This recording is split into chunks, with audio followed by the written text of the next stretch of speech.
Hello friends, so in our last video we have discussed about impact and effect of World War One, and we also discussed about hyperinflation. Then we discussed about Great Economic Depression, which was there in America because of the Wall Street exchange crashed. And then we also discussed about the impact and effect of Great Economic Depression on Germany also, where criminal activities increased and mothers were not able to feed their children. Now today the all these problems were going on there, and now today we are going to discuss about the Hitler and the rise of Hitler in Germany, how it started, everything. Hitler was a very powerful leader. First first thing which we should keep in mind. Then secondly, Hitler was born in Austria in 1889, and he spent his childhood in a very poor condition. Hitler joined the German army in World War One. When World War One was going on, Hitler joined army, and he was really doing very good in army. He also won so many medals when he was in army. But he felt very bad when World War One, when Germany was defeated in World War One, when Germany lost in World War One, the this Hitler felt very bad and he was furious also, and he became very aggressive when he came to know about Treaty of Versailles. And then in 1919, Hitler joined a political party named German Workers' Party. He joined a political party named German Workers Party, and he became the head of the party. उसने एक party join करी, German worker party, किसने? Hitler ने। और उसके बाद वो उसका हेड बन गया, and he rename the party. और जब वो हेड बन गया, जर्मन वर्कर पार्टी का जब वो हेड बन गया, तो उसने एक नया नाम रखा उस पार्टी का, national socialist German workers party. National socialist German workers party. National socialist German workers party. And this party is only known as Nazi party later on. Now the rise of Nazi party in German politics. ठीक है, party बन गई, सब हो गया, Hitler पैदा हुआ, Hitler बड़ा हुआ, उसने आर्मी ज्वाइन करी, उसने सब कुछ करा, पर नाजी पार्टी कैसे आई जर्मनी में, ये बताना।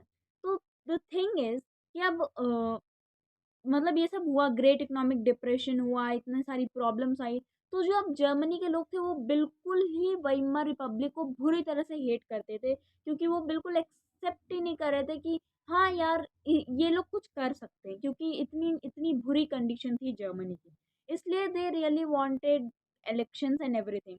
तो इलेक्शंस तो बहुत फ्रिक्वेंटली जर्मनी में हुआ ही करते थे। तो अब नाजी पार्टी राइज करती है अगले इलेक्शन में। 1928 में इलेक्शंस होते हैं, जिसमें नाजी पार्टी जर्मन पार्लियामेंट में इलेक्शंस होते हैं 1928 में, जिसमें जर्मन पार्टी को बहुत उम्मीद होती है कि वो जीतेंगे, पर ऐसा नहीं होता है। वो 2.6 वोट उन्हें सिर्फ मिलते हैं, और वो बुरी तरह से, मतलब बहुत बुरी तरह से हार जाते हैं 1928 के इलेक्शंस में, जो जर्मन पार्लियामेंट करवाती है। उसके बाद, उसके 1 साल बाद, 1 ईयर में, मतलब जो हिटलर होता है वो बहुत सारी स्पीचेस देता है और बहुत सारे प्रोमिसेस करता है, क्योंकि इसी टाइम पे ग्रेट इकोनॉमिक डिप्रेशन भी आ चुका होता है जर्मनी में। तो 1929 में ग्रेट इकोनॉमिक डिप्रेशन चल रहा था, तो हिटलर आता है और वो बोलते हैं लोगों को, जो जर्मनी के लोग थे उनको बोलते हैं, if you support me and vote in the election, I will and all your problem. क्या बोलते हैं वो? If you support me and vote in the election, I will and all your problems. तुम्हारी जितनी दुख दर्द हैं वो सब मैं खत्म कर दूंगा। ऐसा कौन बोलता है? हिटलर बोलता है 1929 में, जब ग्रेट इकोनॉमिक डिप्रेशन चल रहा था। 1932 में नाजी पार्टी इलेक्शन जीत जाती है। जर्मन पार्लियामेंट जो इलेक्शन कंडक्ट करवाती है 1932 में, और नाजी पार्टी जीत जाती है विद 37% ऑफ वोट। मतलब सोचो, 2.6% कुछ वोट था यहाँ पे उसके पास जब वो 1928 में थी, और अब 1932 तक उसकी वोट 37% हो गया।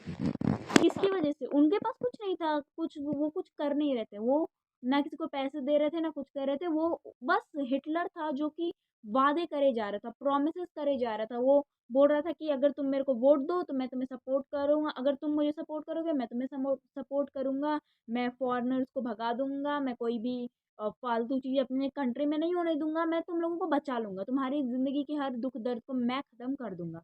ऐसा किसने बोला? हिटलर ने बोला। और लोग मतलब वो इतना पावरफुल स्पीकर था कि लोग उसको बिलीव भी कर रहे थे। तो अब हम पढ़ेंगे कि ऐसे भी क्या प्रोमिसेस करे नाज़ी पार्टी ने टू विन द इलेक्शन। तो सबसे पहले Hitler said that he would make Germany a strong nation. A strong nation, Hitler ने बोला कि वो जर्मनी को एक स्ट्रॉन्ग नेशन बनाएगा। He also said that I will remove all the provinces of the treaty of Versailles. जो treaty of वर्सैलिस impose हुई है जर्मनी पे, उन सबको कौन खत्म कर देगा? हिटलर खत्म कर देगा उन सबको। वो सब जो कुछ भी उन्होंने लूज करा है वो सब वो वापस लेकर आएगा। Every citizen of Germany will get employment. सबसे इम्पोर्टेंट, वहां पे लोगों के पास काम नहीं था, बिल्कुल किसी के पास कोई कुछ काम ही नहीं था करने के लिए। तो उसने कहा कि जितने लोग हैं जर्मनी के, मैं सबको धीरे धीरे सबको काम दूंगा, सबको मैं एम्प्लॉयमेंट दूंगा। सपोज मतलब कितनी ना अच्छा होगा ना अगर सबके पास एम्प्लॉयमेंट होगा, सबके पास खाना होगा, सब एकदम आराम की जिंदगी जिएंगे। That is all everyone wanted. And he said that he will give employment to everyone. Every citizen of Germany will get employment. And he said that he would stop the foreign interference. कुछ भी बाहर के लोग आके हमारे country में आके कर रहे हैं, जो फ्रांस ब्रिटेन बार बार आके वाइमर रिपब्लिक के साथ जो भी कर रहे थे, मैं ये सब नहीं बर्दाश्त करूंगा, ऐसा हिटलर बोल रहा था। और मैं अपनी कंट्री को बचाऊंगा और उसे डेवलप करूंगा। ये सब प्रोमिसेस हिटलर ने करी पीपल ऑफ जर्मनी उनको, और कहा कि आप हमें वोट दें, हम आपको ये सब देंगे once we win the election. And they won the election of 1932 by 37% of vote. Now in January 30, 1933, 30th January 1933, President Hindenburg had appointed Hitler as a Chancellor of Germany. Chancellor is the Prime Minister. He is like a Prime Minister of the Germany. तो वहाँ के जो president थे उन्होंने Hitler को बना दिया Germany का प्राइम मिनिस्टर। कब? जनवरी में, 30 जनवरी 1933 में। अब फरवरी में उसी साल, नेक्स्ट मंथ में, फरवरी में 27 फरवरी 1933 में एक फायर ब्रोक आउट होता है जर्मन पार्लियामेंट में। जो जर्मन का पार्लियामेंट था, जहाँ डेमोक्रेसी थी, जहाँ सब कुछ चल रहा था, वहाँ पे एक फायर ब्रोक आउट होता है। कैसे होता है, क्या होता है, किसी को कुछ नहीं पता। ऑन 28 फरवरी 1933, नेक्स्ट डे, एक फायर डिक्री निकलती है। फायर डिक्री जो एक्चुअली में क्या होता है, वो एक सस्पेंशन होता है, इनडायरेक्टली सस्पेंडेड सिविल राइट्स। सारे सिविल राइट्स को डिक्लाइन करने का एक तरीका होता है। और हिटलर अभी डिसाइड कर लेता है कि बस अभी डेमोक्रेसी को हम खत्म करेंगे और हम लाएंगे डिक्टेटरशिप। और ये फर्स्ट स्टेप था डिक्टेटरशिप लाने का। फायर डिक्रेसी आती है, indefinitely suspended all the civil rights, जितने भी सिविल राइट्स थे उन सबको खत्म कर देती है। कैसे civil rights? Freedom of equality, sorry, freedom of speech, अभी किसी को कुछ भी बोलने का हक नहीं, प्रेस नहीं है, असेंबली नहीं है, सब कुछ सस्पेंड। हिटलर सबको सस्पेंड कर देता है। 3 मार्च 1933 को एक एनेबलिंग एक्ट पास होती है जिससे डिक्टेटरशिप स्टार्ट हो जाती है। ये तो उसने स्टेप लिया था, बट ऑफिशियली डिक्टेटरशिप कब स्टार्ट हुई? 3 मार्च 1933 को ऑफिशियली डिक्टेटरशिप स्टार्ट होती है। और after Hitler becoming a dictator, Hitler ban all the parties except one, that is Nazi party. उसने खुद की पार्टी को रखा और सारी पार्टीज को उसने क्या करा? बैन कर दिया। जितने भी और पार्टीज थे जो लड़ रहे थे हिटलर के साथ, जो कॉम्पिटिटर्स थे उसके, उन सबको बैन कर दिया। जैसे वो एक डिक्टेटर बना। कौन? Hitler. According to Hitler promises, जैसा कि उसने प्रॉमिस करा था हिटलर ने कि वो सबको एम्प्लॉयमेंट देगा, सबसे इम्पोर्टेंट प्रॉमिस, तो वो उसके लिए एक इकोनॉमिस्ट को अपॉइंट करता है एक इकोनॉमिस्ट को, जिसका नाम था Hjalmar Schacht. I don't know how to pronounce. तो ये जो इकोनॉमिस्ट थे, इनको हिटलर ने बोला कि हाँ भाई आ जाओ और तुम हमारे कंट्री को डेवलप करो, यहाँ सबको एम्प्लॉयमेंट दो। तो ये जो इंसान आता है, इसका मेरे को नाम नहीं पता, जलमार साच, आई प्रोनाउंस लाइक दिस। तो ये क्या करता है, ये फुल प्रोडक्शन, ये बोलता है कि हम कंट्री में फुल प्रोडक्शन करेंगे। फुल प्रोडक्शन करेंगे तो हमें चाहिए होंगे, प्रोडक्शन के लिए चाहिए काम, काम करने वाला इंसान यानी कि वर्कर। और वर्कर चाहिए तो वर्क कौन करेगा वर्क?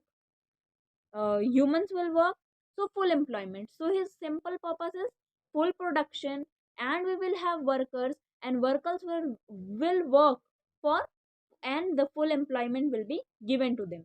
तो ऐसे कंट्री डेवलप हो जाएगी। तो हिटलर बोलता है ठीक है भाई, तुम्हें जो करना है करो, मेरे को तो बस मेरी कंट्री डेवलप होते हुए चाहिए, मैंने जो वादे करे मैं उन्हें मतलब पूरा कर दूंगा।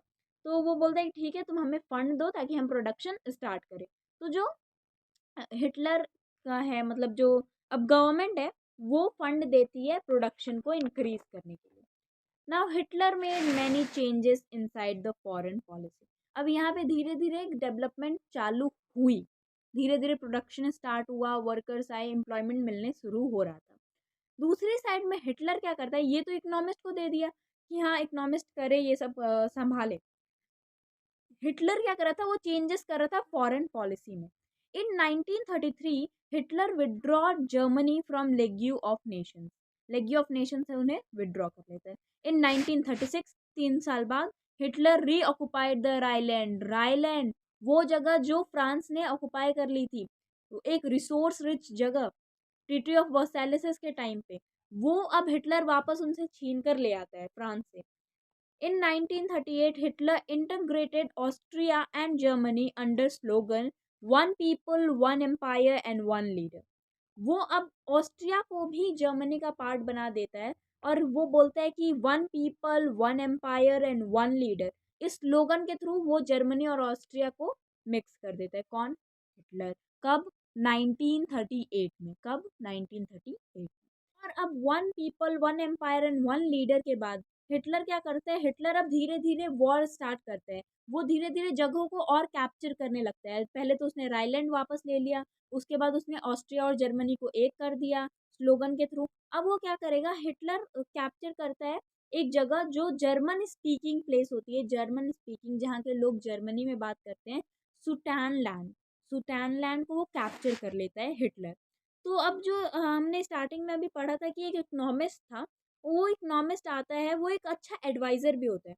तो वो आता है और वो बोलता है कि यार ये मत करो तुम ऐसे, मतलब अभी तो तुम्हारी कंट्री की हालत इतनी ख़राब है और तुम दूसरों से लड़ाई कर रहे हो, वॉर कर रहे हो, प्लीज़ अभी अभी मत करो, अभी अपने नियर बाय कंट्रीज से लड़ाई मत करो, don't start war. But Hitler क्या कर रहा था, Hitler started war from near by countries. पर वो एडवाइज़र, वो इकोनॉमिस्ट ज़लमार उन्हें मना करता है कि नहीं आपको ऐसा नहीं करना है। जो इकोनॉमिस्ट होता है वो आता है और वो एडवाइस देता है कि नहीं यार हिटलर ऐसा मत करो, ऐसे वॉर्स मत करो अभी, क्योंकि अभी तुम्हें अपने कंट्री की इकोनॉमी पे ध्यान देना चाहिए, अपने कंट्री को डेवलप करने पे ध्यान देना चाहिए। अभी तुम वॉर करोगे, उसमें पैसा इन्वेस्ट करोगे तो हमारे पास पैसे नहीं बचेंगे अपनी कंट्री को डेवलप करने के लिए। तो जो हिटलर था उसका, उसने बोल दिया कि नहीं मेरे को तुम्हारी कोई एडवाइस नहीं चाहिए, मैं अपनी मर्जी से करता हूँ भाई, मेरा अपना स्वैग है, मेरे को तेरे से कुछ लेना देने का नहीं। ऐसे मतलब Hitler said no, in simple way Hitler said no. He wanted war, वो उसका फंडा बहुत क्लियर था कि उसको वॉर ही करना है। He all wanted was war and he thinks that why should I develop my own country, मैं खुद की कंट्री को क्यों डेवलप करूँ, and when I can occupy other developed country, जो पहले से ही डेवलप कंट्री है मैं उसे ही ऑक्युपाई कर लूंगा, मैं खुद की कंट्री को क्यों डेवलप करूं, ऐसा हिटलर ने सोचा। और वो मना कर देता है इकोनॉमिस्ट को कि नहीं मैं तुम्हारी एडवाइस के लिए बिल्कुल मतलब एग्री नहीं करता हूँ और मैं तुम्हारी एडवाइस नहीं मानूंगा। इस बात से जो इकोनॉमिस्ट होता है जलमर, वो नाराज हो जाता है और वो हिटलर का साथ छोड़कर चला जाता है कि भाई तेरे को अगर मेरी सुननी नहीं है तो तूने मुझे रखा क्यों है, ये सोचकर वो चला जाता है। So he did not agree with him, and then the economist left. Hitler chose a war and to weigh out all the approaching economic crisis. अब एक ऑलरेडी इतनी सारी इकोनॉमिक क्राइसिस चल रही थी जर्मनी में, और इन सब का सबसे बचने के लिए, इन सबसे बाहर निकलने के लिए हिटलर ने सोचा कि बस हम वॉर करेंगे और हम ऑलरेडी डेवलप्ड कंट्रीज को अपनी कंट्री का पार्ट बना लेंगे, और फिर तो सब अपना ही है, अपना ही स्वैग है, सब डेवलप डेवलप। और इसके चक्कर में वर्ल्ड वॉर 2 स्टार्ट होता है। So what happened in World War II? We are going to discuss it soon. Thank you for watching. Keep watching my videos. Stay tuned with me. Very soon we are going to finish this chapter. Maybe in two more videos, or one single video. We are going to finish with this chapter, and then we will start with a new chapter. Thank you and stay tuned. Study with me. Bye.